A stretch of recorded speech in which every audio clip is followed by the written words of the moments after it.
Okay, so we are at the neurodevelopmental disorder. So we have we'll do this first, and then we have the neurocog after.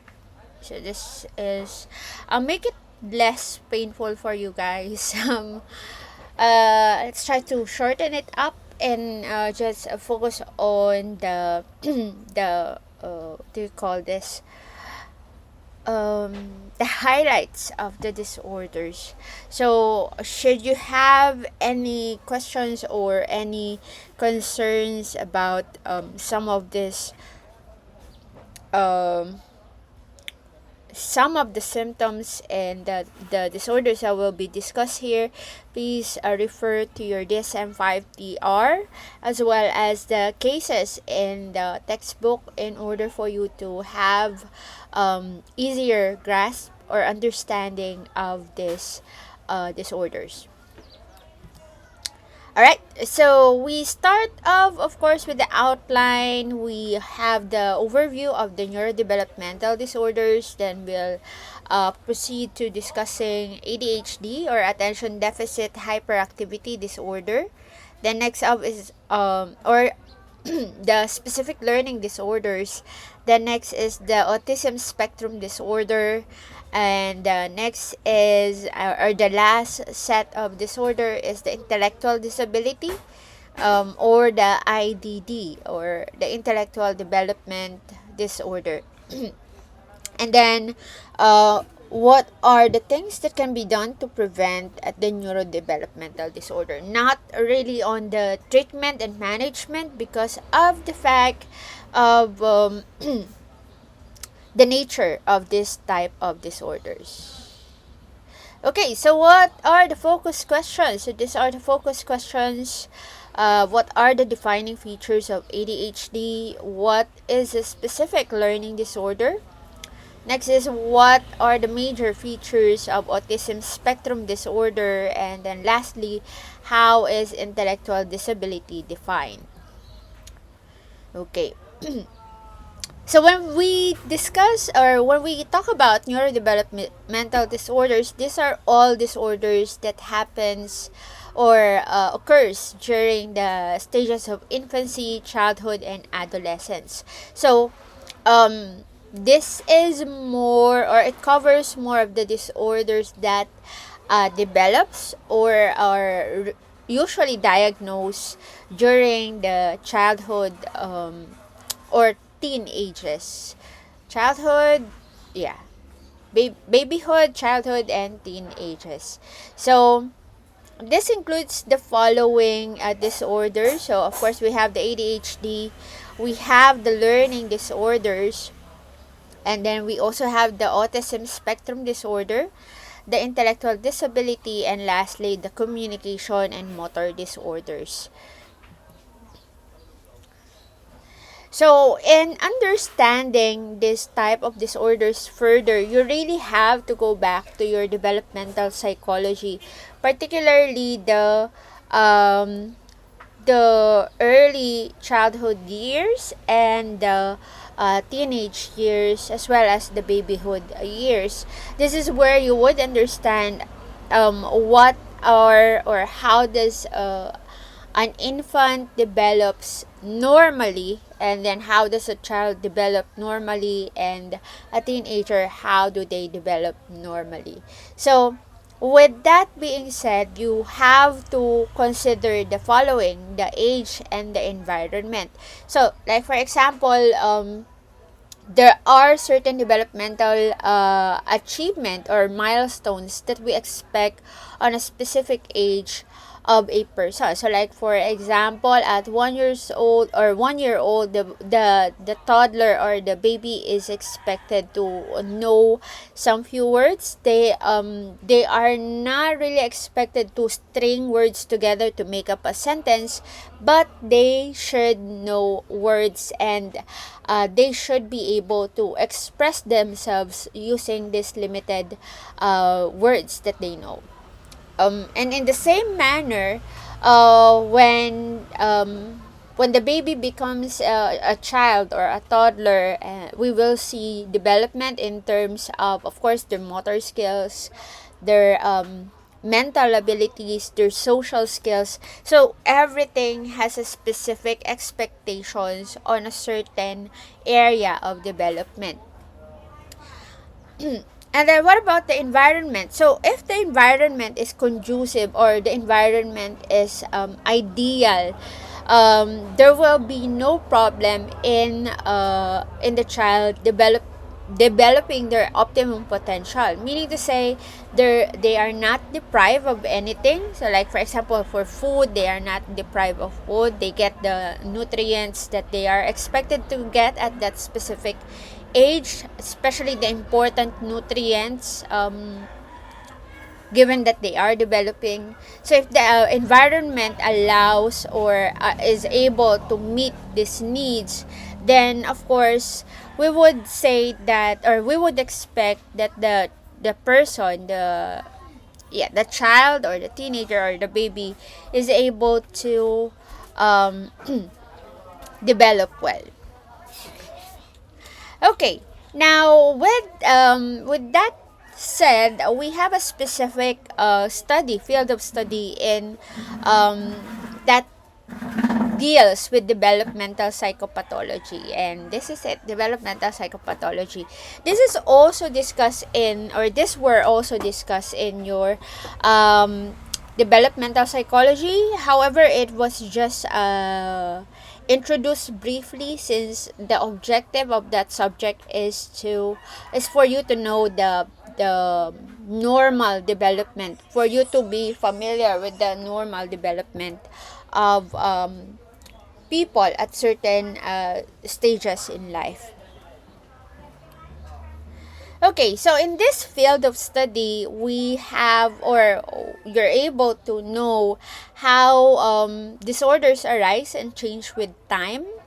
Also, there is learning about the disruption of early skills and how it can affect the later development of a child. So, like for example, the child was not allowed to socialize with his peers, or his or her peers.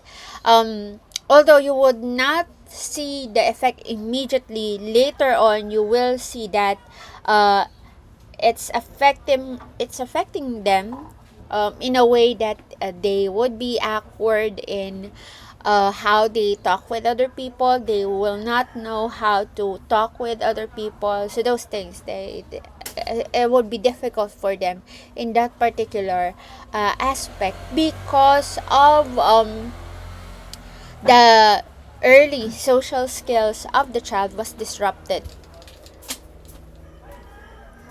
Okay. Now the only thing, or the caution in this particular field of study, is the excessive pathologizing. So that this is quite problematic, and for some people, some of my colleagues who are in this field, they find it extremely challenging, because of the fact that it's difficult to say if it's pathological or it's part of a normal development. However, I do know some parents, of course, parents would be very, very anxious when they feel that their child is lagging in terms of the development. So sometimes they would make their own diagnosis na, oh, my child might have this, my child might have autism, etc., etc., because blah blah blah blah blah blah. So we also, just like with abnormal psychology, we also have to take into consideration the individual differences, because although we were taught the normal path of development in developmental psychology, not all people will definitely follow that progression. And this is because of several factors that affect them. Remember that we all live different lives. So, in that same way, we cannot expect the person to develop as fast as his or her peers just because they are within the same age or same stage of development. Okay, with that being said, let's now focus on the first disorder in this cluster. So first we have ADHD. So with ADHD, we all know, we are all familiar with this one. I was first introduced about ADHD when I was I think in elementary school. So uh, that this disorder was quite new when I was at that grade level, and so with that one, there are already a lot of myths dispelled about this particular condition, which is good, because it helps for better understanding of the disorder. So the central features of this disorder are, of course, inattention, overactivity, and impulsivity. So you might wonder, how will you be able to diagnose it correctly when these are the things that usually a child would do? They are very active, they cannot really hold attention for so long, and they are quite also impulsive. So how will we be able to diagnose accurately that a child has ADHD if these are their main, or one of their main characteristics during that specific stage of their life? So, with that one, let's just hold that thought for a moment and then move to the impairments. So, the inattention, overactivity, and impulsive behavior causes a lot of problem in various areas. So, first off, behavioral. Next is cognitive, and lastly, the social and academic problems. So, in the DSM-5, we have three types. The predominantly inattentive type, or inattentive presentation. The next is predominantly hyperactive or impulsive presentation. And the last one are the combined type.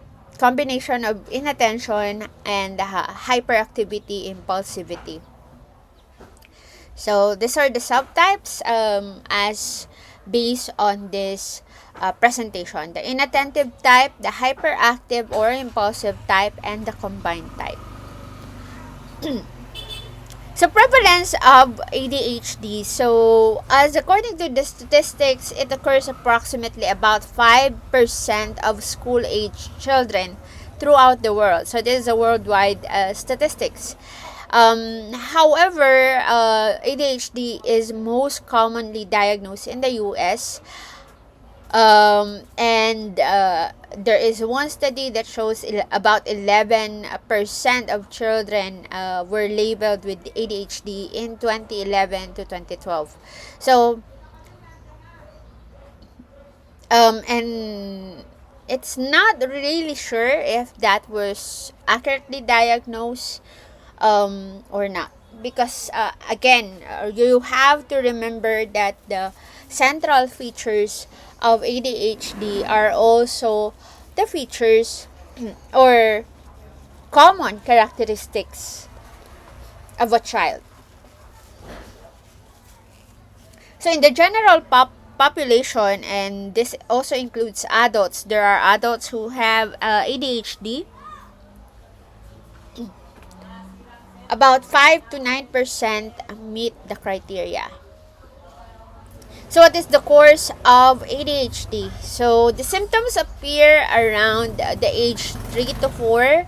So again, you have to be very, very careful in diagnosing this, because it's because of the fact that this is the age that they are very active. So you might mistake the basic characteristic, or you might mistake the activity as hyperactivity when it's not. So that's why it's quite challenging to um, uh, to diagnose it. So half of the children with ADHD continue to have difficulties as adults. So this when not managed properly, ADHD can still linger, or the effects of the symptoms can still affect the different aspects of the person's life. So, as according to studies, um, children with ADHD and then later on become adults, they tend to have higher levels of divorce, also lower level of education, as well as increased tendency for substance abuse. So, although as they age, impulsivity decreases, however, the inattention or lack of attention still remains. Okay, with that one, also brain development progresses in a more difficult fashion in children receiving medication for ADHD versus those who do not. So, with the gender differences, ADHD is more commonly diagnosed with boys than girls. So, with a ratio of 3 to 1. With some of the studies suggesting that the symptoms of girls with ADHD are less likely to be disruptive, so that's why it's not that detected, unlike with boys. So with the genetic contribution, there are clues, or there are significant findings that ADHD seems to run in the family. There are partially explained by copy number variants, or extra or missing copies of genes on chromosomes. So they have a certain genetic marker that they pinpointed to be related to having ADHD. DAT1, which is a dopamine transporter, has been implicated. So that's the gene marker that I was telling you earlier. Also, neurotransmitters such as norepinephrine, GABA, and serotonin have been implicated in having ADHD. Now, with the neurobiological part, people with ADHD are seen to have smaller brain volume. So, in terms of the volume mass, the brains that they have is pretty much smaller than the ones without ADHD. Inactivity of the frontal cortex and basal ganglia is also seen with people who has ADHD. And remember, with frontal cortex and also basal ganglia, these are the areas that has something to do with control. So if you would go back to your biology, specifically the brain part, or the brain system, you would understand why this not why this happened, or why these two specific parts of the brain were mentioned. Also, they have seen abnormal frontal lobe development and functioning. Again, the frontal lobe is very crucial with a lot of executive functions, decision making, control, etc., etc., which are all difficult for someone with ADHD because of the lack of attention or the high impulsivity. There is also possible endophenotype in ADHD patients and their relatives, which is which is the poor inhibitory control. So they have problems with really controlling themselves, or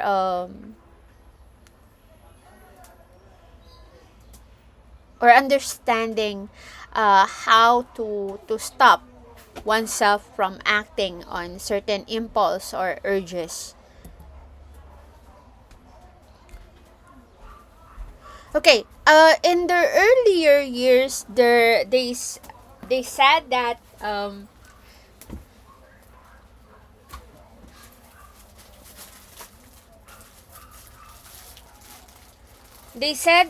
ADHD is caused by teratogen.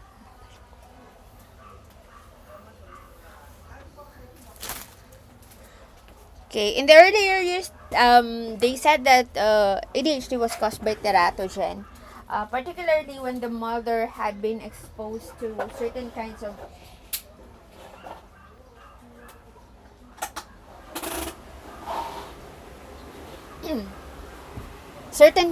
of environmental stress. Um, but saying this here, toxins during the time that the mother may be pregnant can also increase the risk. There are also food additives like dyes and pesticides, which may, although it plays a role, but it's not really that significant in the hyperactivity or impulsivity among children. So this is why you would hear some parents, no, she doesn't take sugar, blah blah blah. Um, uh, I don't give my child chocolates, blah blah blah. Because they tend to be very hyperactive, etc., etc. And this is where in the studies have been exaggerated by by a lot of people. So this is why nauso yung we only eat organic, yung mga ganon, which is not really helpful. Okay, with the psychosocial factors of the causes, we have this one. ADHD children are often viewed negatively by elders, wherein they have more frequent negative feedback from peers and adults, and this results to peer rejection and social isolation. And these factors, of course, would foster the development of low self-esteem. So, which is true. My brother, my youngest brother, yeah, my only brother, has we suspect him to have ADHD. It's not officially diagnosed, but based on the symptoms that he had when he was in elementary, he really fits the picture of ADHD. He often loses his things. He cannot stay still in his seat when he was in elementary. My mom has to be called often in the teacher's office because my brother would he would be reported walking around the classroom while his classmates were doing their schoolworks. So that was a problem with during the time that he was studying. Okay, now for the biological treatment of ADHD. Okay, so the goal of the biological treatment is to reduce some of the symptoms, particularly the impulsivity and hyperactivity. There are also medications that help improve the attention of the person. So, they are usually given the stimulant medication. So, you might be wondering, why are they given these medications when they are already stimulated with a lot of activity, with being hyperactive and being very impulsive? Why give them stimulant?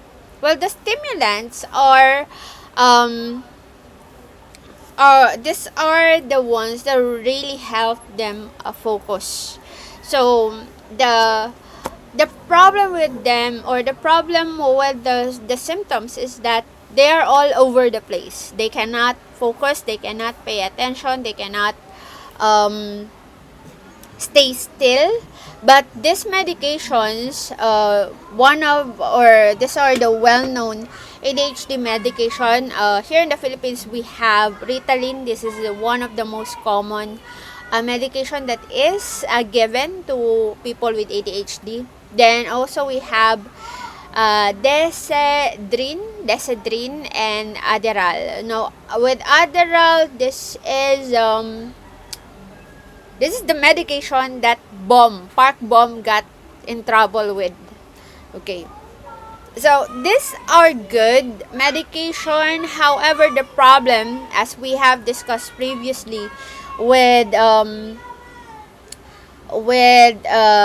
substance use disorder, is that there are certain substances that increases or that activates the reward system, and thereby making the person using it addicted to that substance. So that is the situation for these groups of medicine. It can increase the risk for substance use later on. Okay, of course there are other medications. However, the efficacy is a bit limited, so that's why the doctors don't really prescribe them, because of course they want their patients to have an effective medication or an effective treatment for their case. However, we have this medication, imipramine and clonidine, which are hypertensive medications, which are also given for ADHD.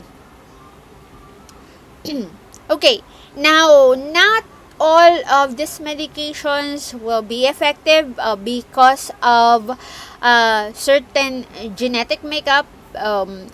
We all understand that our genes also respond to meds, so or substances, right?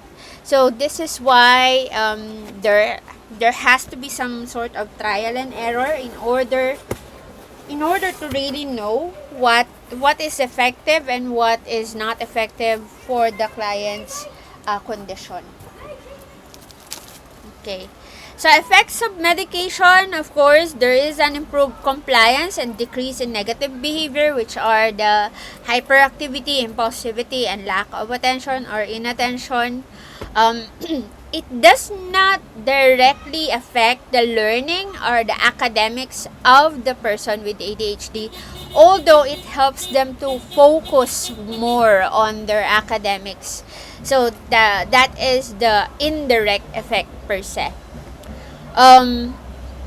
However, once they stop the medication, the likelihood of them going back to that same pattern of behavior is really high.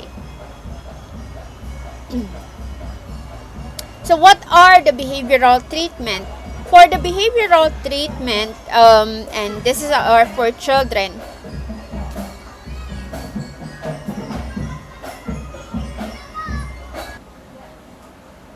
Okay, so with the behavioral and combined treatment of ADHD, there are the reinforcement programs that can be used, and this is done to help increase the appropriate behavior and decrease the inappropriate behavior. So more or less, they are trying to be conditioned to react in such a manner that is less disruptive for them and the people around them.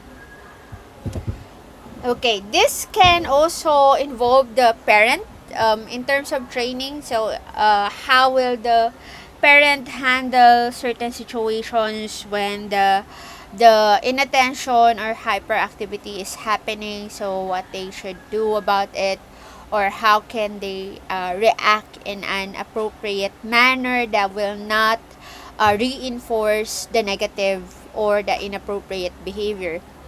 Now, for adults with ADHD, they can go or they are given CBT, and CBT is used in order for them to increase their attention as well as their organization. Now, usually, it is recommended to have a combined biopsychosocial treatment for them.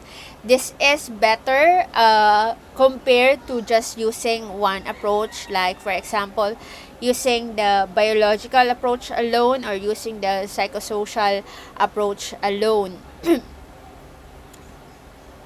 However, the problem with this one, although it's recommended to use the combined approach, the combined approach actually does not have a lot of studies and literature done about it. Now, moving on the specific learning disorders. Now, with this one, the scope of these disorders are the academic problems that are related to reading, mathematics, as well as writing. So, with that one, we can see that the performance of the person tends to be below the expected level based on the age and or the demonstrated capacity. Problems persist for 6 months or more despite the targeted intervention. So these are the types of the disorders. So we have this one, impairment in reading for there may be word reading accuracy, reading rate or fluency, reading comprehension. That is the third type. Now, with the impairment in written expression, this may include the following: spelling accuracy, grammar and punctuation accuracy, clarity or organization of written expression. Now, the last group is the following. Impairment in mathematics. This may include the number sense, memorization of arithmetic facts, accurate or fluent calculation, accurate math reasoning. So those are the types. Now, there are certain names or concepts that cause the specific type of learning disorder, like, for example, dyslexia. What's the other one? Dyslexia.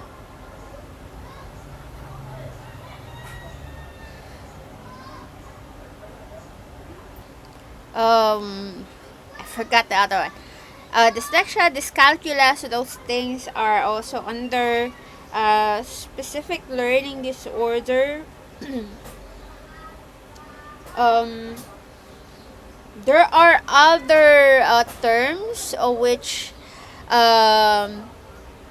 they use in order to identify a specific type of learning disorder, but we're not going to discuss it one by one for the interest of time, but these are just the types. Okay, what's the prevalence of this learning disorder? So about 5 to 15% of prevalence across youth of various age and cultures were recorded to have this type of disorder.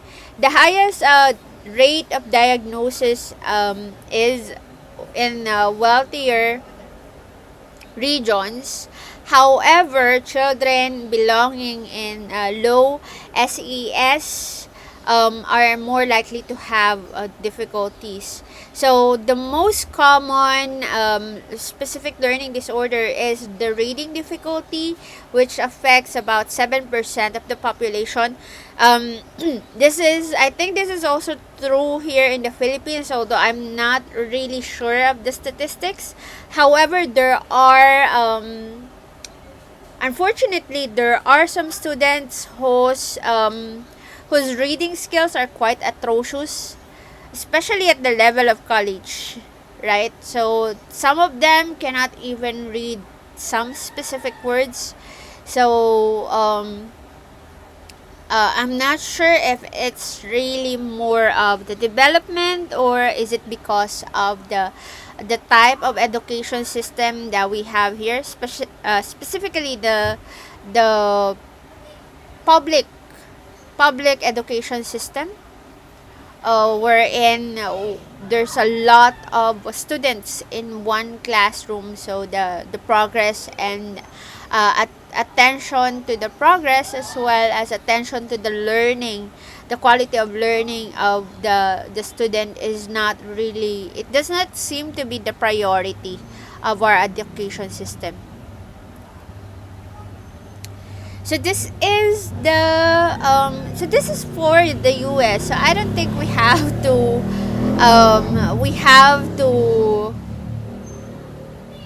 we have to concern ourselves with this one, because these are the statistics here in US. So unfortunately, here in the Philippines, just like with the statistics for the disorder, it's quite difficult to also really get an accurate statistics for the learning disorder, given the fact that the government also the expect the teachers to do the recording of the number of students on top of their numerous tasks to do. So there's a lot of problem really to address in our education system. Okay, so with students who have learning disorders are more likely to drop out of school and of course be employed, also have suicidal thoughts, and experience negative school experiences. So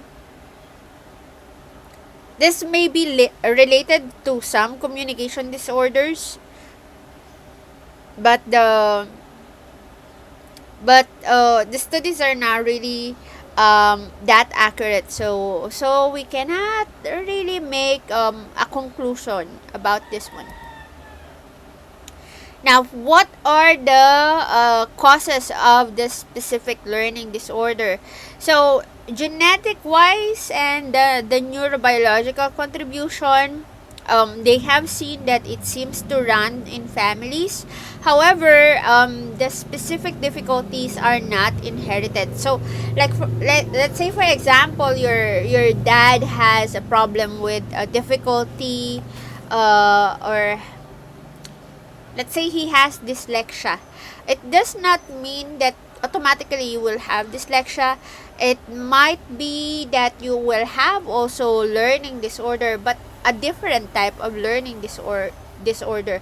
It might be that you might have dyscalculia instead of dyslexia. So those things. So there is also evidence for subtle neurological difficulties, like for example, decreased functioning in the areas responsible for word recognition. But aside from these two evidences, factors that causes the specific learning disorder is really still not clear. Okay, now this is a brain scan of people without dyslexia and people who are dyslexic. So here we can see that there is of course a difference in their activity, in the brain activity. So for the dyslexics, we can see there is a limited brain activity here and also here.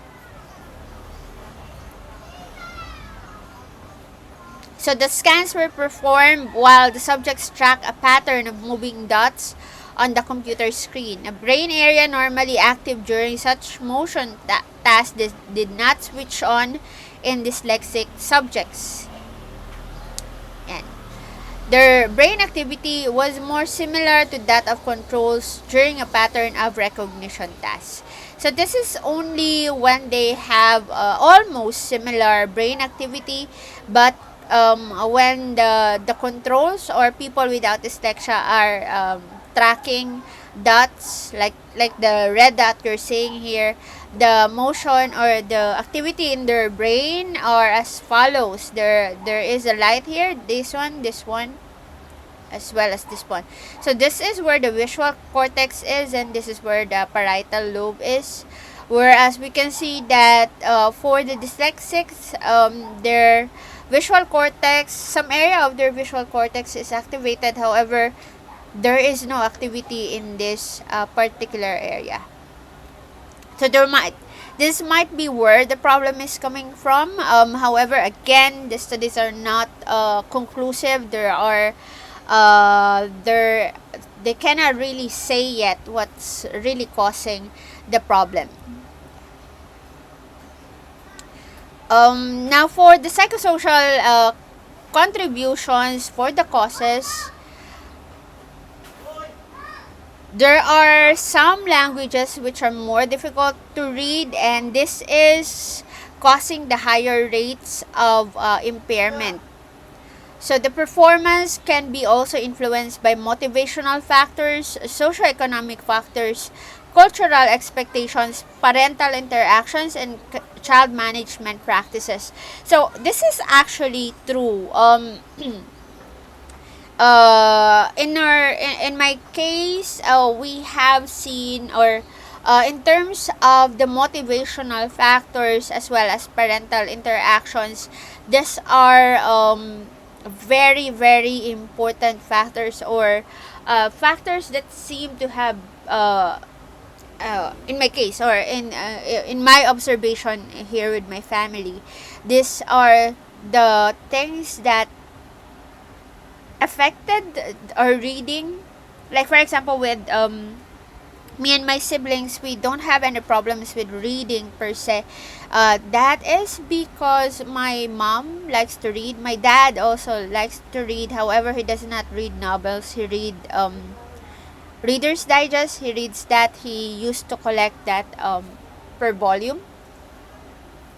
And then in terms of motivational factors, the fact that there is, or there are you are surrounded by books, that is already motivation enough. Especially since children are curious, children will have, or through their curiosity, they will not have any problem exploring books. So this is why I don't have a problem seeing thick volumes of books, because of the fact I grew up being surrounded by medical books, books owned by my aunt, who's a doctor. So I didn't shy away from medical books, from thick volumes of books, because of that.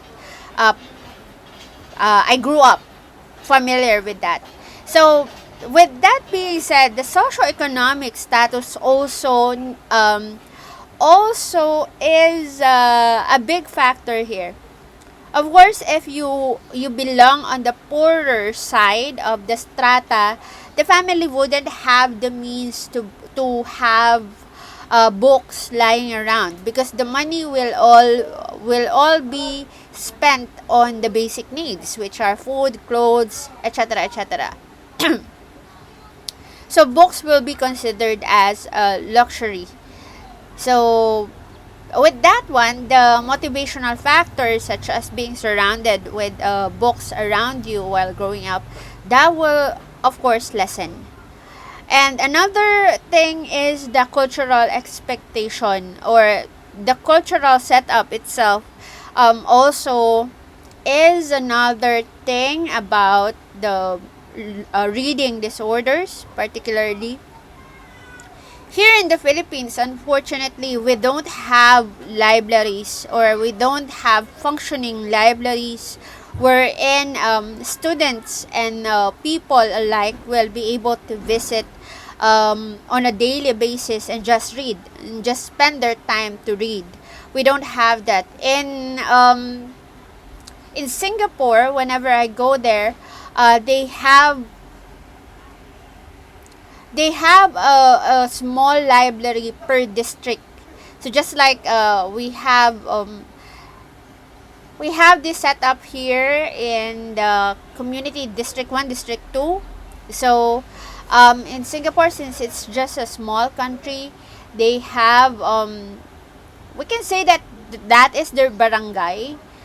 So per barangay, they have a library, a small library, and their national library is only about 45 minutes away, and the commute is the commute there is great. So I don't have a problem whenever I go to Singapore to spend my summer vacation. I'm always I'm always at the library. I spend most of my day there. So they also welcome tourists or foreigners. They allow them to visit the library, and they have the latest editions of the book. So that's why I enjoy my time inside their library in Singapore, which is unfortunately we don't have here in the Philippines. So in that term, in terms of our culture, we don't really give much importance to learning in terms of having the physical books. Some might say, oh, you already have Google, blah blah blah. The experience of holding the physical book is quite different from reading the book online. So there's a big difference there. So the also their library has a children's area wherein the child can play and also can read the books. So they set it up in a way that the child can act out the things that they read on the book, and also um, they have a librarian who helps children or who reads to the children. So that's why um, they that's why the Singapore does not is on top of academic skills based on the latest survey. It's because of how they set up, how the government gives priority to their education, and also learning for all ages of people, which is sad for us because we don't have that. So this is also why if we don't have that, if we cannot have that because of our government, take advantage of the fact that you have a library in the university. And I'm not sure with other selections inside the library, but for the psychology department, we're building already the collection, the psychology collection. And I really urge you to read the physical book. Don't read the digital book. It's a different experience, especially if you are pursuing your study in psychology. It's not enough that you're reading the digital copy. It's I don't know how to explain it, but it's better if you would read the physical book. Okay, for the treatment of a specific learning disorder, of course, it requires intense educational interventions like remediation of basic processing problems, cognitive skills, and compensatory skills. Now, I don't know if it's still being done in elementary and high school level, but when I was in elementary, we have this special programs before Kumon. We have these special programs for math like MTAP. So some students were sent there, or some students will have to enroll there. So like for example, in my case, I joined MTAP because I really have problems with math. I I have problem understanding the I already struggled with math when it was already in fractions. When we were dealing with fractional, it was a real struggle for me. But other math during elementary, I don't have a problem with that. Unfortunately, they don't have the same program in high school because I have a problem with algebra. Up until now, that's my problem. I don't really understand algebra. So, uh, but with US, they have this after school program, and I think it's the same with other countries, like for example Singapore. They have that. I know my niece attends those after school program, so that she can catch up with some of the learning academic skills that she has problem with. So it's sort of tutorial, however you still have classmates with you, or it's done in class. Okay, so examples of this, of course, are vocabulary, discerning meaning, fact finding, decision making, and critical thinking.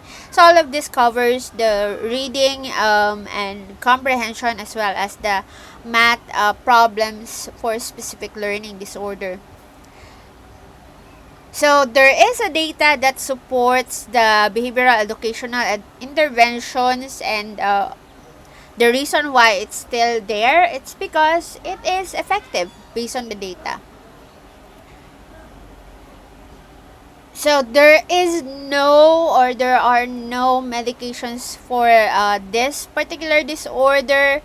The only biological intervention that is done would be prescribing Ritalin, but only for those who are diagnosed to have ADHD and at the same time as a specific learning disorder.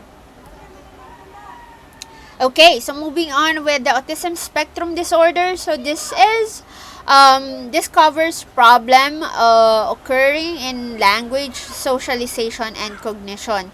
So the problems is or the symptoms are pervasive, and it affects a lot of areas in life. So, but the main area of impairment is definitely communication and social interaction. Um, it's so severe to the extent that about 25% of people with autism spectrum disorder doesn't really acquire effective speech. They also show restricted and repetitive patterns of behavior, as well as interest or activity. So they have what we call perseveration. So like for example, they like if you have watched the Netflix series Extraordinary Attorney Woo, she has autism spectrum disorder there.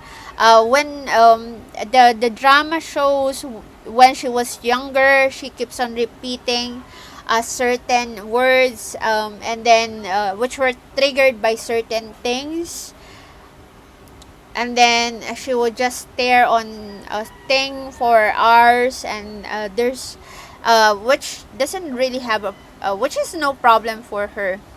However, we when there was flashback when she was younger, um, in one scene we have witnessed how her father was so distraught and brought her to the doctor because she was already at a certain age, and yet she's not speaking yet.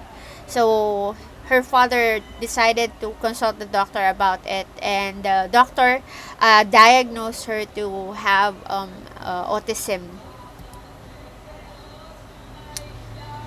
Okay, so the label is quite new to the DSM-5, and usually it's before it was just autistic, or it was just autism. It was not spectrum disorder.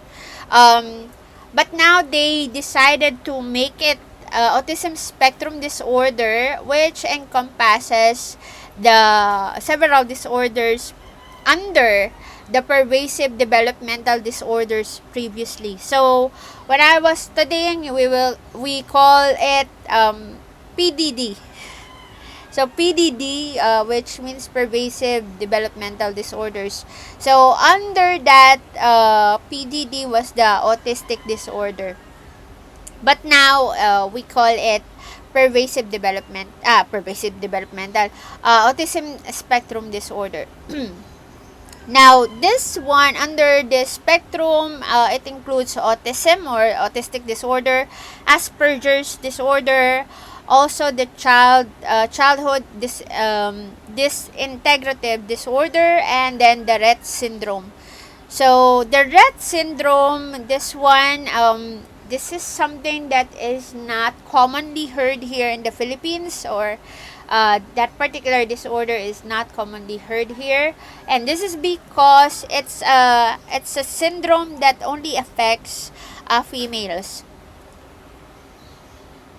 Okay, and then we also have the childhood disintegrative disorder. This is also something that is not commonly heard. However, with this disorder, um, the child would develop. There are cases already like this. However, it's quite rare.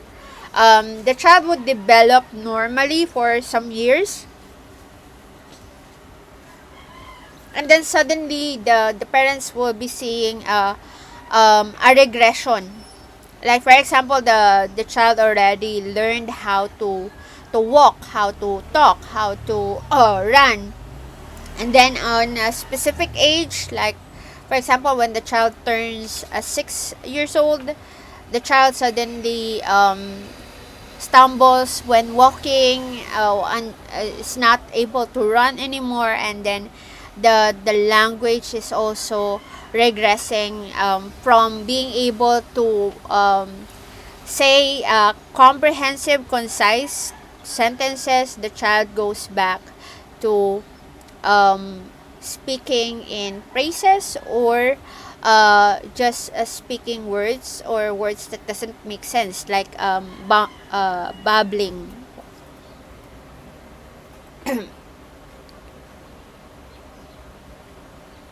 Now, for the Asperger's disorder, actually, this is not considered a disorder in its own right.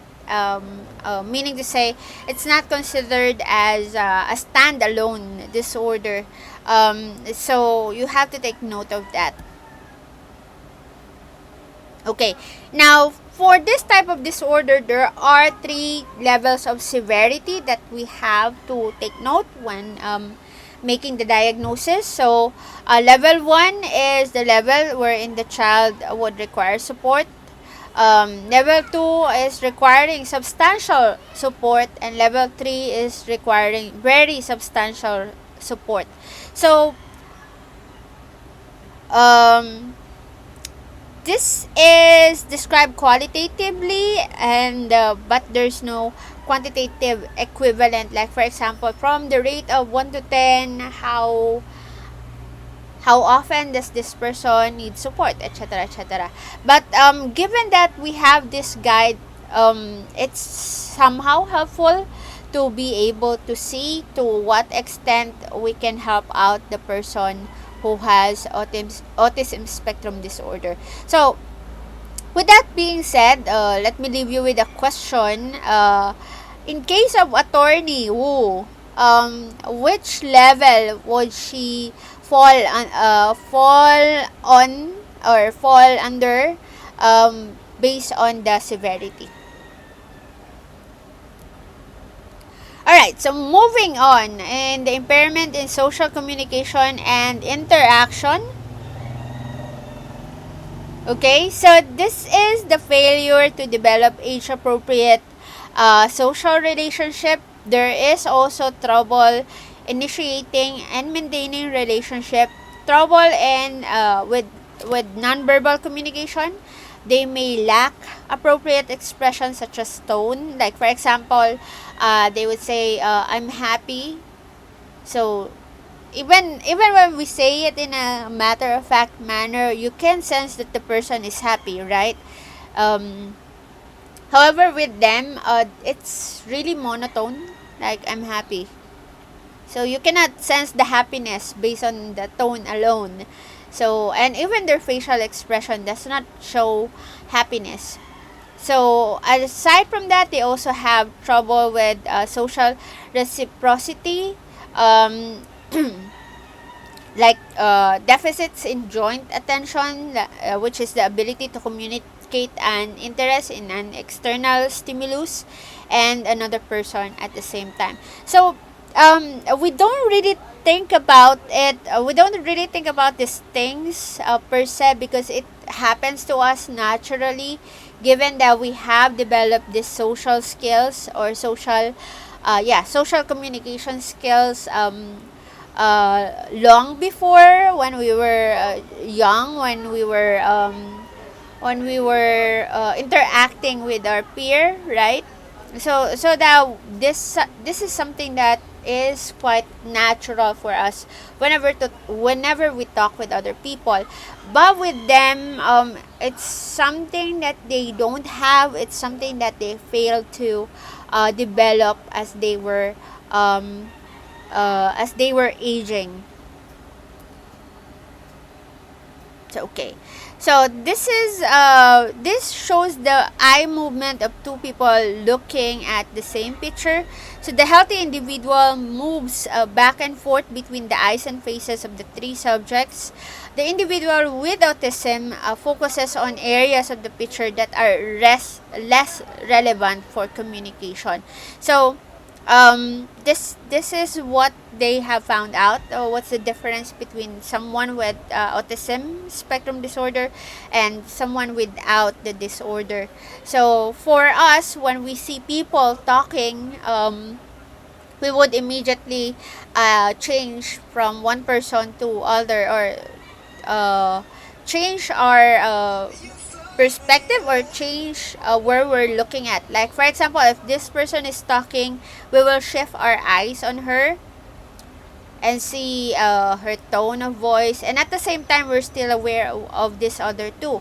However, we just focus on this one because she's the one who's talking, and then when the other person is talking, then we shift our eyes or our attention to them, but still having our attention on the other two people.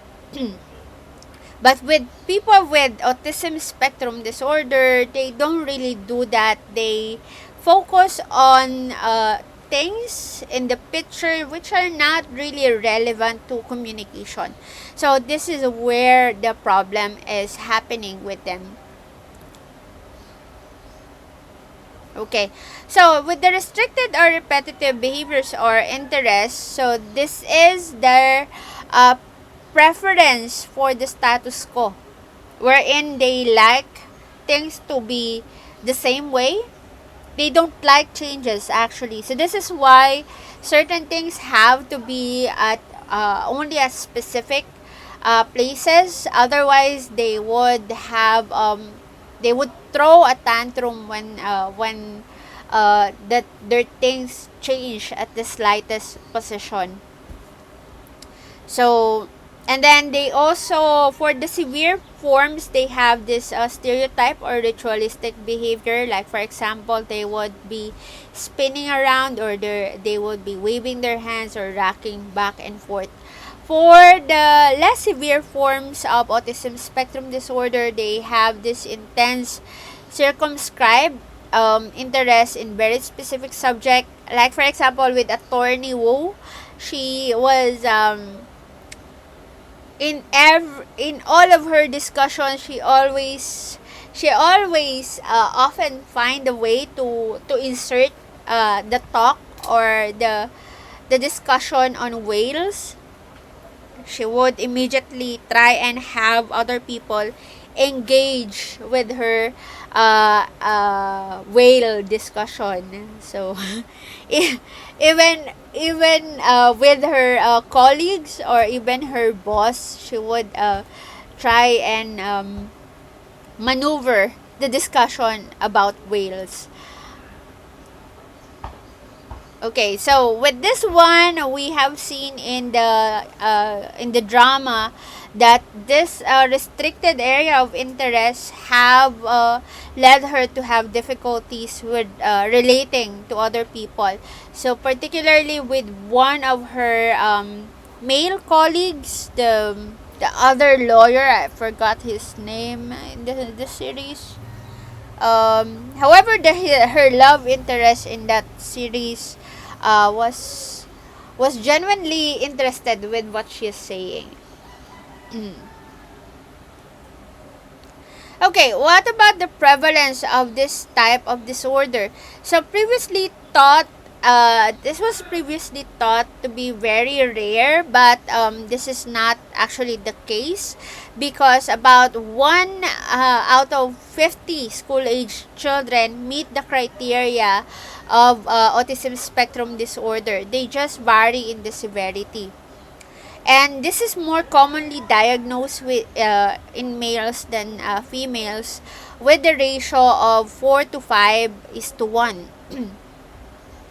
So in terms of the IQ, about 38% show intellectual disabilities, and this occurs worldwide. So historical views about this particular disorder, unfortunately, the idea was that they attribute it to failed parenting. The child was like that or is like that because of failed parenting. And also there is an attribution about the parents being perfectionist, cold, as well as aloof towards their children. So that's why this they thought that this was the cause of the development. Also, the parents thought to have high socioeconomic status, uh, and higher IQs are also seen to be like that.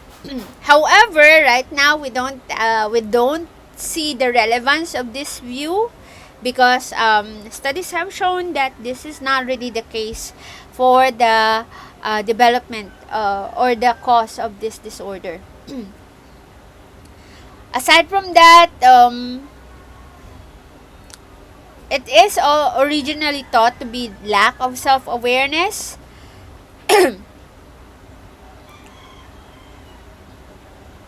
However, many individuals with ASD have shown to have intact awareness of themselves, which is actually, if you see them, like in the case of, like in the drama, which is why I like the drama. It was portrayed well. It's not that Attorney Wu does not have self-awareness. Actually, she has a lot of self-awareness. It just so happens that she um she she fails in she fails in relating herself to others, and vice versa. So that is where the problem lies. Okay, for the biological dimension, there is a significant genetic component that affects or that causes the ASD to happen. So there is a familial component here, wherein if you have one child with autism, the chance of having a second child with autism is about 20%. So there is about 100 times greater risk than the general population. Okay. They have also seen that there are numerous genes on several chromosomes to be to cause the impairment to happen. Also, oxytocin receptor genes are marked to be problematic with people with this disorder.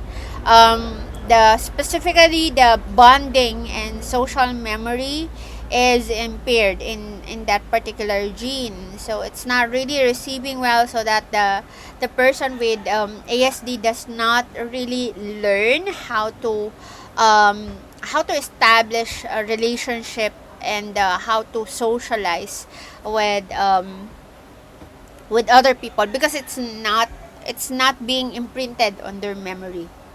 So another thing with this one is that the older the parents are when they get pregnant, the higher the risk of developing autism. So with the neurobiological influences, so for people with ASD, they have their amygdala is implicated here. The size at birth is larger, and this equates to higher level of anxiety and fear. They also are seen to have elevated levels of cortisol, which are the stress hormone. Remember that? Also, they are seen to have the neuronal damage in the amygdala, which results to high stress, and this may affect the processing of social situations. So this is why, putting it in the neurobiological perspective, this is why they don't really like things changing. Because of this one, when they see changes, it's immediately a stressor for them. And then we can also see that the oxytocin level are quite lower with people with ASD, and we have oxytocin, or or oxytocin is released when we interact with people, actually, or when we enjoy the interaction with people around us. So this is why they might have problems with social interaction, because they are not really rewarded with the interaction with people. Okay. So, contrary to the belief, because there are a lot of anti-vaxxers in America. Actually, not only in America, but also in the Philippines. I have heard a lot of people saying nonsense about vaccinations, especially the vaccinations that we need for the COVID. They were saying, I might turn into a zombie. My child, I'm pregnant. My child might have a problem with blah blah blah blah blah blah. They have this. They are sprouting this nonsense about the vaccinations. Forgetting the fact that we are already in the advanced stage of science. It's not the dark ages anymore. So this had been studied well in advanced laboratories.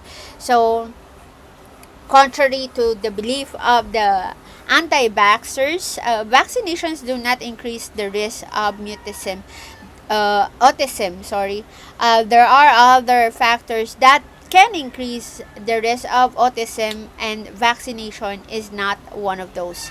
So, and this have come up because of the levels of mercury. They are saying that the levels of mercury is toxic, and this causes the autism to happen, which is not the case.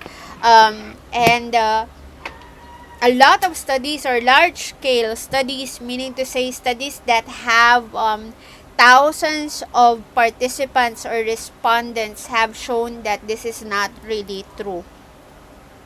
High rates of vaccinations do not increase risk for mutism in the community at large. Also,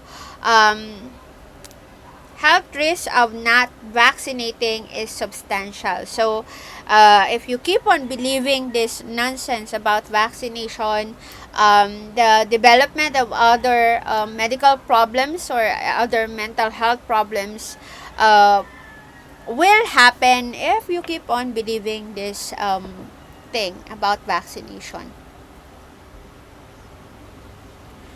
Okay, for the treatment, for the psychosocial treatment, they have what we call the behavioral approaches, particularly skill building, that most of them would focus on social skills, how to talk with other people. This is, although it was not a formal approach, this is how we were this is what we saw in the drama Extraordinary Attorney Woo. her friends and also her co-workers, particularly her love interests, were helping her in building skills on how to talk with other people and or how to socialize with other people.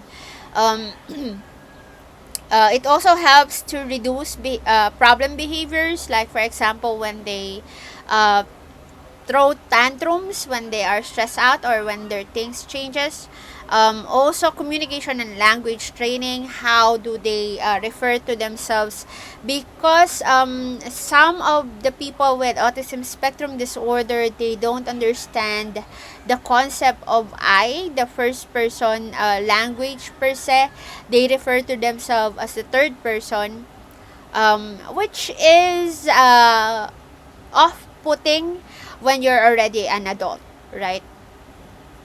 And yeah, just like I mentioned earlier, there is of course focus on increased socialization, and the strategies is more on naturalistic, meaning to say they put the person in a natural setting, so that the awkwardness will not be really there, and it's not going to be forced, so that the objectives will be met better.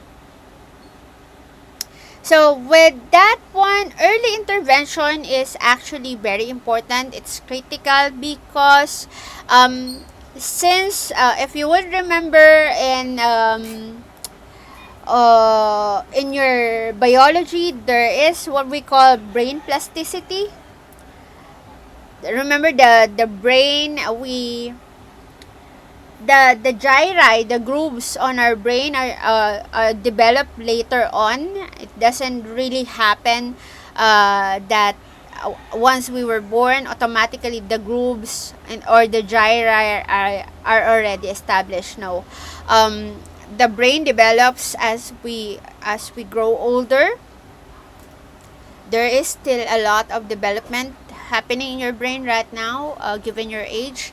So that's why for those with autism spectrum disorder, the severity of the level of the autism will be, it can be lowered if they are able to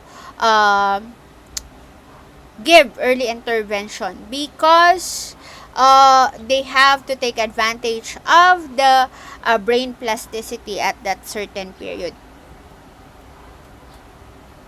Okay, so what are the biological treatment? There are of course a medical intervention, but it has very little positive impact on the core dysfunction. There are of course drugs, and this is only given to decrease the level of agitation. Remember, they have high levels of stress hormone, they have high levels of cortisol, so this is very important to them, or this can be a good prescription for them. Okay, so good indicators of prognosis, of a good prognosis, of course, is the high IQ, not high IQ, but there is an improvement in the IQ level, and also the good language ability. So, like again in the drama Extraordinary Attorney Woo, since her father decided, or her father was very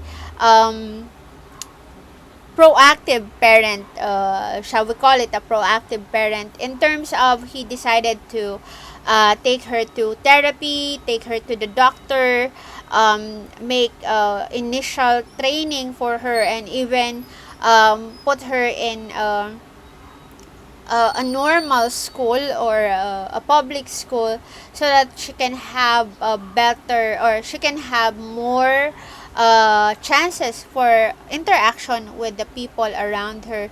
So this is why her IQ didn't really drop down. It was sustained to the extent that she was able to study law, and later on her language, if you have seen the progression from the time that she was a child to the time that she was already an adult, there was an improvement in her language ability.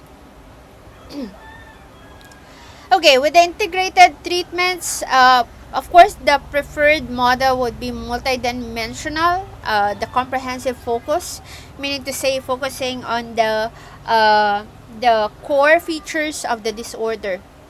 So for children, they are offered special education at school focusing on communication. So there are, of course, special schools like that. There are also judicious use of medication in some cases, especially when the agitation is high and affecting other areas of functioning, like for example school. Um, SSRIs are needed for this one. Also, families with who has family member with ASD have to be given support too. Actually, this is where our mental health intervention is lacking. Sadly, so at present, the practice of psychology here in the Philippines is only focused on the patients, but not on the family members of the patients. We are forgetting the fact that they are also stressed because they have to give they have to adapt to the needs of their family members with this type of disorders. So, of course, they also have their own stress. They also have their own frustrations given the situation. So we forget that they also need help.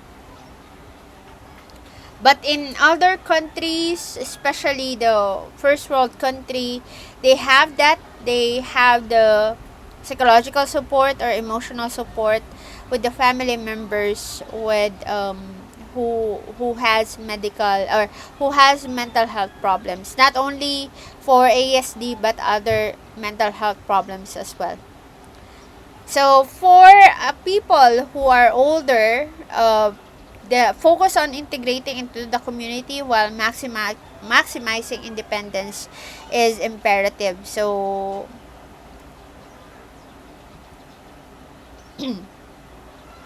okay, so moving on with the IDD or ID, which is intellectual disability. So with this, we're talking about the below average intellectual and adaptive functioning. So it's not only limited to the intelligence, but also with how they adapt to the environment. So this is first evident in the childhood age or stage, and the range of impairment varies greatly. So there are different levels. And this was previously called as mental retardation. We have already eliminated, or this particular term or concept is already obsolete in our in the clinical parlance, and this is because this is used as labeling. So a lot of people were bullied using this particular yes, using this particular concept. So this is why it was eliminated in our jargon, so to speak. So the IQ, to be diagnosed with this one, the IQ has to be along 70 to 75. So it was previously distinguished in the different levels of severity. Like for example, we have what we call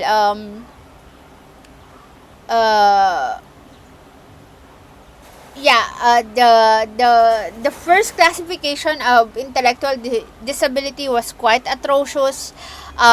We have the level of imbecile, idiot, so on and so forth. So there are those levels. Again, those levels are already obsolete because of the fact that these are used to label people, and which is harming as well. So there are, of course, IQ that can be as low as 20. I have tested people with IQ level around that range. This really happens. And in the previous edition of DSM-4, the mental retardation or intellectual disability is under Axis 2.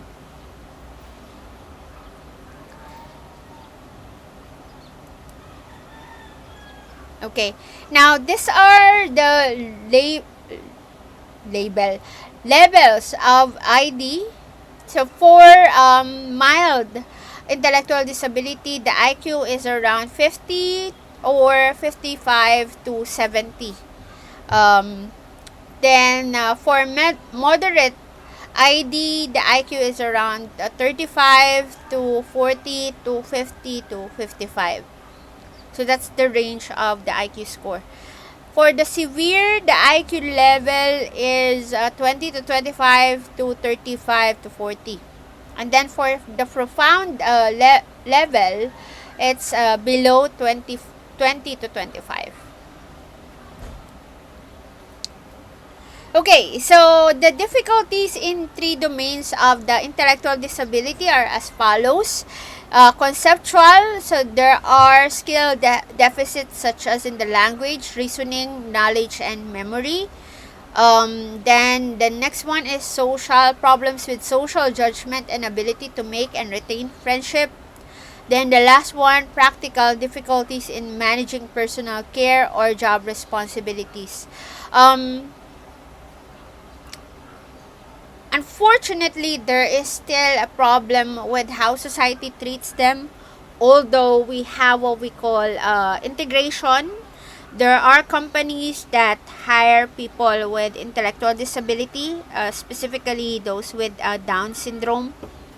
We have that. However, not all people are quite accepting of their disability. So, there are still people who discriminate them based on their condition. Okay, now we have the U.S. again. They have this, the American Association of Intellectual and Developmental Disabilities, and this is based on the assistance required. In their case, here in the Philippines, I'm not sure to what extent the assistance is happening. I do know that there are groups that help out people with this type of condition because of the types of impairments in their life. However, the extent that I only know of the assistance or aid is coming from PCSO, and to be able to avail that assistance, the requirements are quite rigid. Like for example, I had a client before. The mother who was already a senior citizen came in with her adult child, adult son, who is diagnosed with ID, specifically with Down syndrome. Now, her problem was that she needs a paper to declare that the person or her child or her son has intellectual disability. That requires assistance because she's already a senior citizen, so she does not have a regular job, so to speak. And then her son, the level of ID is the level of ID, I think, is around moderate, if I remember the case well. So I tested the son, in order to establish his level of IQ, and I had to make the report just so that she can avail the government assistance, which is coming from PCSO. So that is how rigid, or that's how stressful the situation was. I think my boss only asked for a minimal amount for payment because again, the mother already does not have usually our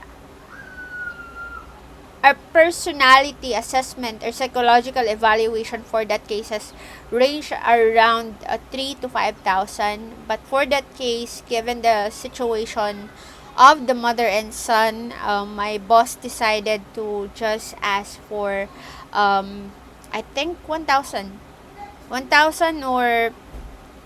1,500 as payment because of that situation. So again, just like with our other problems, with other mental health conditions or mental health disorders, we still have a lot to address with this particular condition. So the prevalence of this disorder is around 1 to 3% of the general population. So around 9 in every 10 people with ID have mild impairment.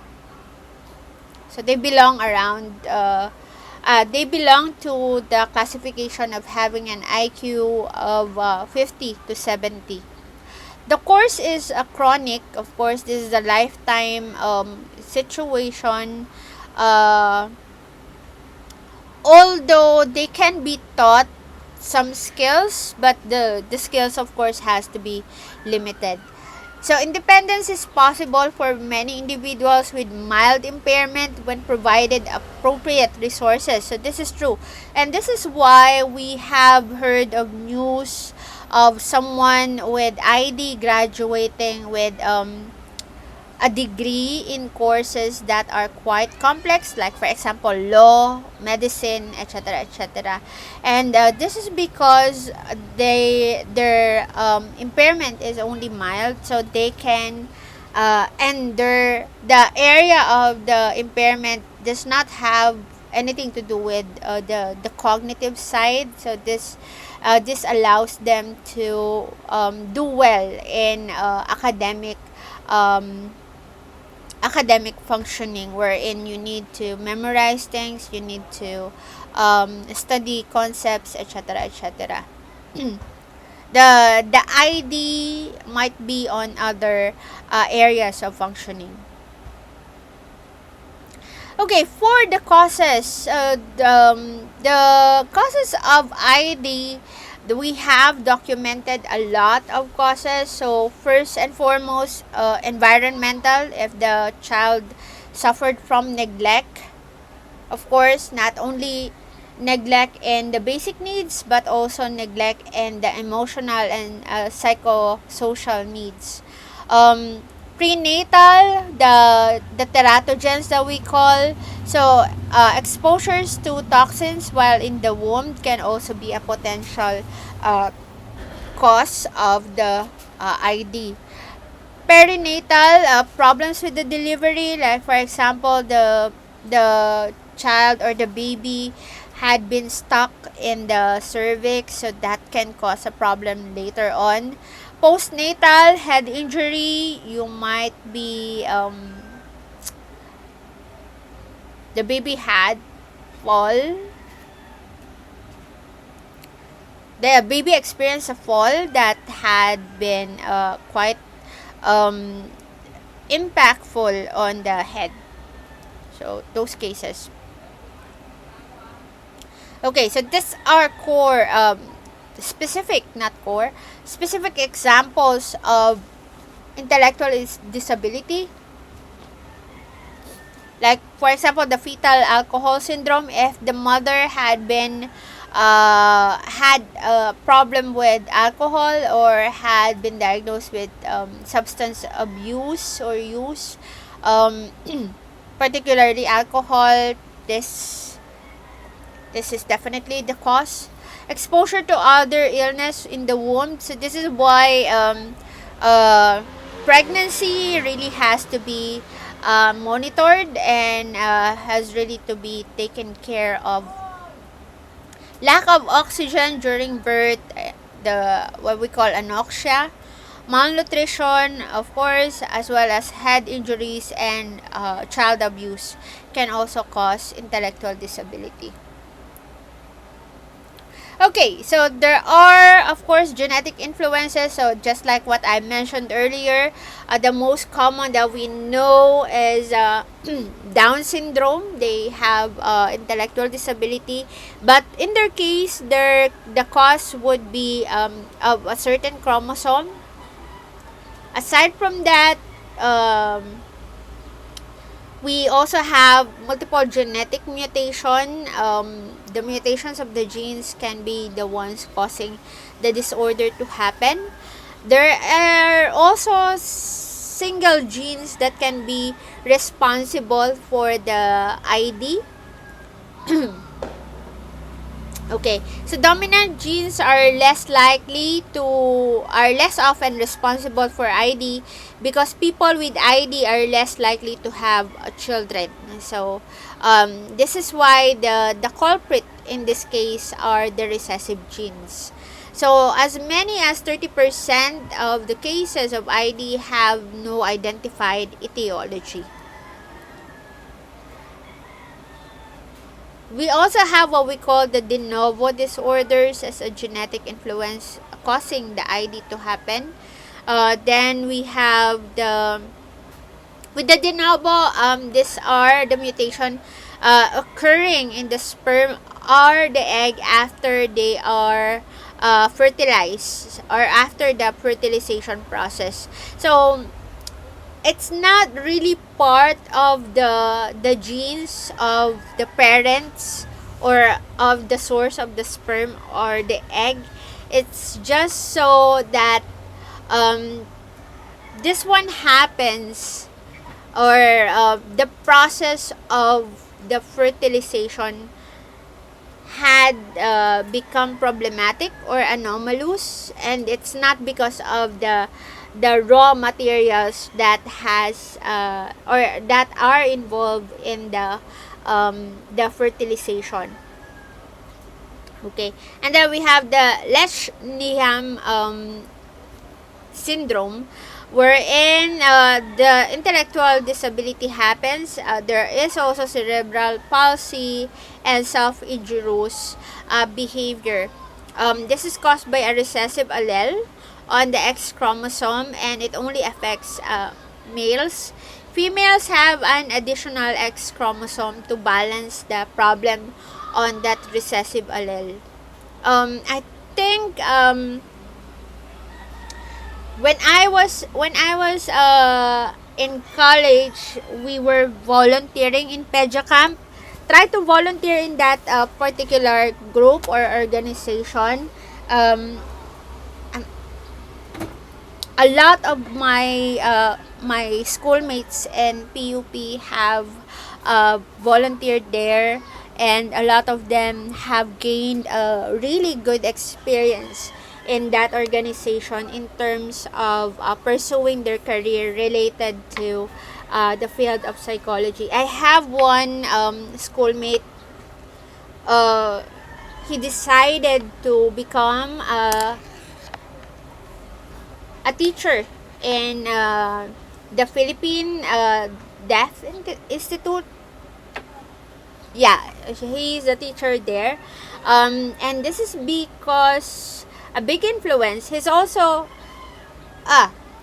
graduate of BS Industrial Organizational Psychology from PUP. However, he pursued a career in teaching the deaf and the mute because of his experience in Pedia Camp. It was really a great impact for us. It's very influential in our careers today because we were taught how to help out people, and also we were exposed to different neurodevelopmental disorders while we were just students.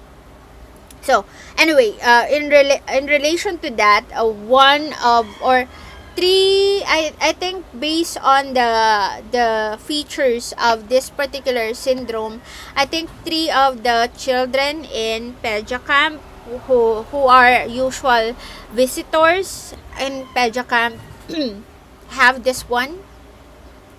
They were all brothers. That all three brothers, they all have intellectual disability and cerebral palsy. Although I only heard one brother to have this behavior, and not the other two. So I think basing on the features they have this, I didn't really have a chance to take care of them during the camp per se, because I didn't push through with the camp that I joined for training, because it was my first time joining the camp. So I trained for like 6 Saturdays. I think it was 6 Saturdays or 10 Saturdays. I'm not sure. I completed the training. However, when it was time for us to be dropped off to the camp was actually in Bicol. At that time, before you are dropped off to the camp, you are going to be oriented of the child that you're going to supervise for the whole duration of the camp. The camp is for 1 week, if I'm not mistaken, of the setup, or if I remember it correctly. So I was oriented that I will be taking care of one of the brothers. However, I have to decline, or I have to beg off because of personal issues. At the time, my grandfather was very sick. So we have to we were told to prepare just in case that he might pass away. And then aside from that, I was also doubting myself in terms of can I really take care of that particular child, because I was known to be at the time I was known to be very emotional. I cannot really look at the child and not have this sense of pity or sympathy. So when I look at the child in that particular situation, because all of them were in on wheelchairs, so I cannot stop crying just seeing those things. So we were told, however, that it's not good, because the child might look at it as pity, and of course we also have to take care of their psychological aspect. So I told the trainers that I'm sorry, I cannot go because of this personal issue, and aside from that, I don't think I have control over my emotions. I might cry in front of the child, and I don't want the child to feel bad about themselves because of seeing my pity on them. So that's why I have to give up my spot for another volunteer who's more able to control their emotions. So anyway, so hopefully you can devote your time for Pedja Camp. It's a great learning experience, guys. It's a great exposure to these types of disorders, especially if you are keen on pursuing career that involves children. This would be a great step, not stepping stone per se. It's a great eye-opening experience to really see what happens, or what are the different disorders there is. Okay, we also have this one, PKU. PKU is known as a medical condition, which is a phenylketonuria, wherein the child cannot break down phenylalanine, which is found in some foods. This can result to IED when the individual eats a substance that has phenylalanine. So at present, with the advances that we have in medicine, there are certain tests that can detect PKU, so that the doctors or the pediatrician can prescribe diets without phenylalanine in order to prevent intellectual disability and other problems from taking place.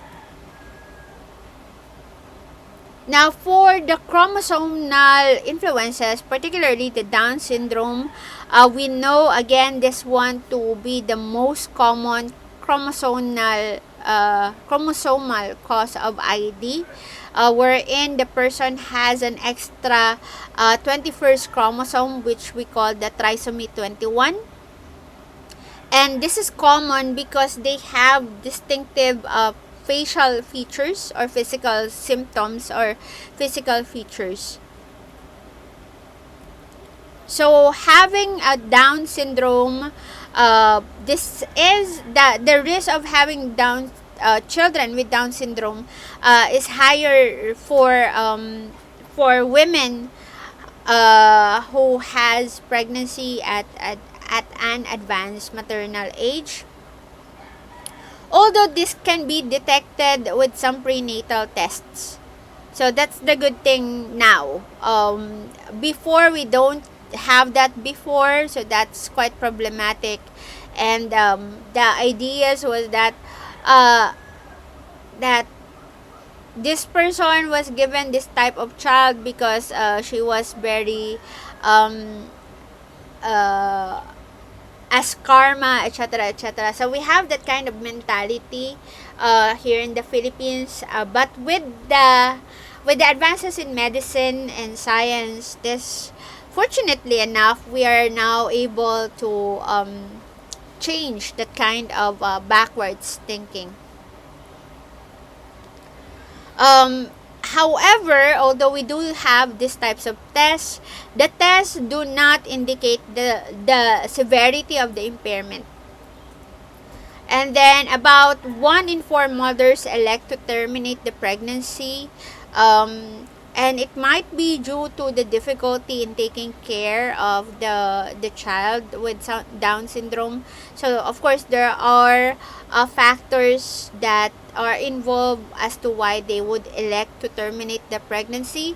We're not here to judge because each person has their own difficulties and their own lives to live.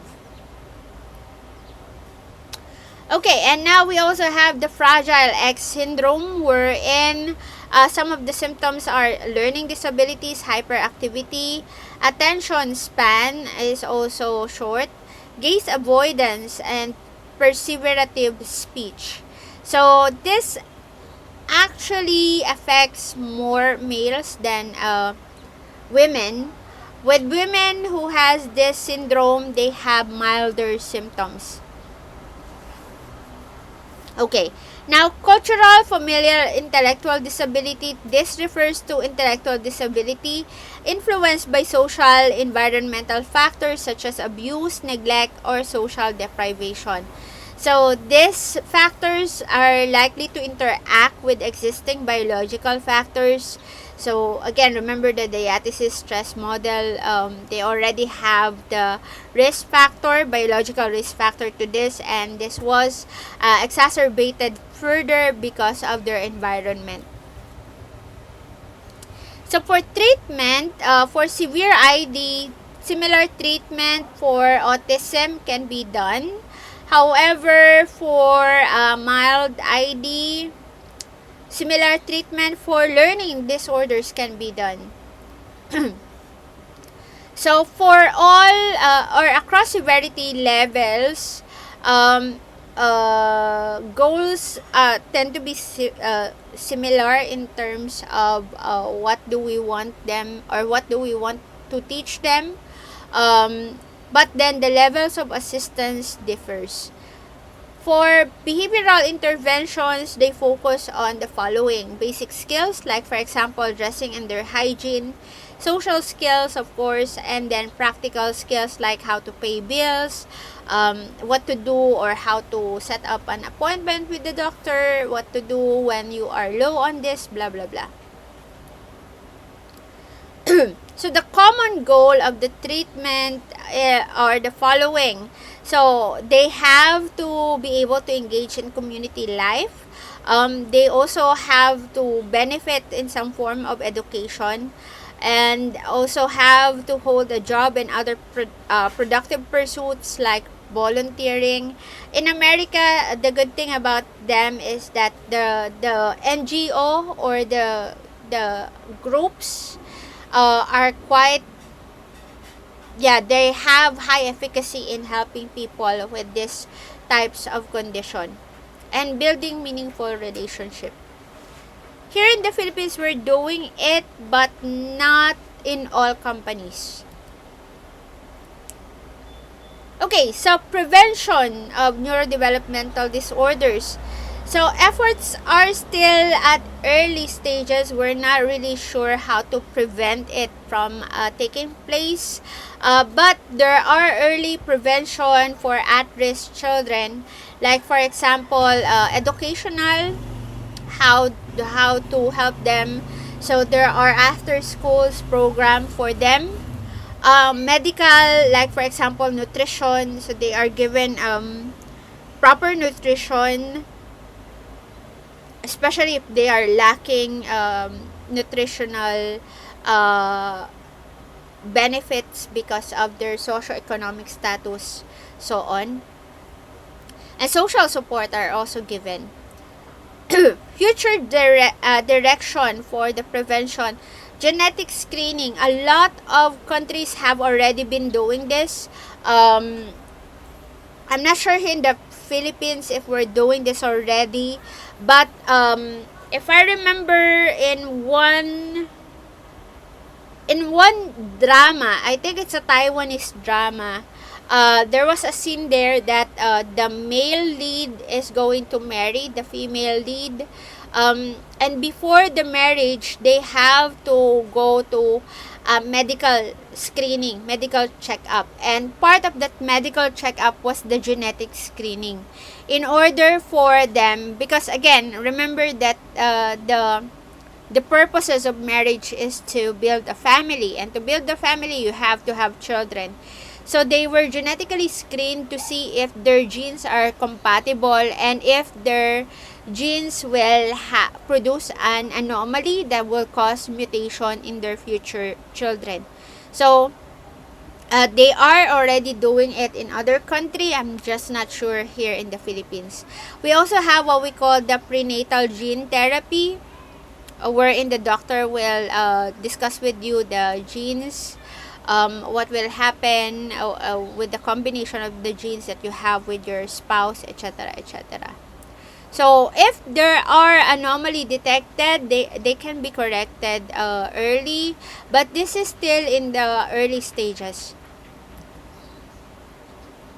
Okay, so to summarize this chapter, this category encompasses a wide range of disorders varying with varying severity. So of course, like for example, with learning disorders, it can be focused on the reading comprehension per se, or the failure to read the letters or the words itself, or it can be more focused on the numbers. So like for example, dyscalculia.